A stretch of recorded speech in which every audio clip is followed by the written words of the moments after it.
Good morning, tree lovers. Joel Mizell here with the Tree Planters at thetreeplanters.com.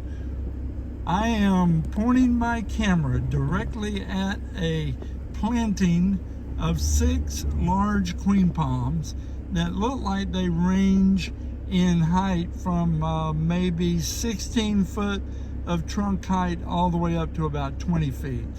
It also looks like these are spaced out over about a 30 to 35 foot area, and they're right in front of one side of this house.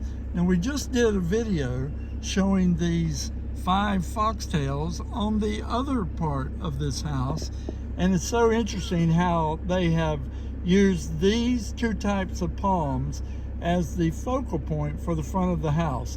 Very well done, good taste, good sizes, everything is healthy and strong. So we want you to go to thetreeplanters.com, reach out to us from there, tell us this is something you like, and we'll do it for you. Have a good day.